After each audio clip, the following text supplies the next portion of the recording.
I'm Julie Sainsbury and I'm a care assistant at Court Midden Residential Home for Older People.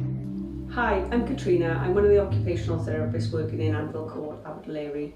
I'm Tony Taylor. I'm a support worker here at Augusta House Respite Service for people with learning disabilities. I'm Kelly Cooper and I'm a care assistant at Court Midden Residential Home for Older People. COVID-19 cases in Blaenau Gwent are among the highest in Wales. Community care staff are working hard every day to look after the most vulnerable people and keep them safe. Please play your part too by following the latest rules for Wales and help stop the virus spreading.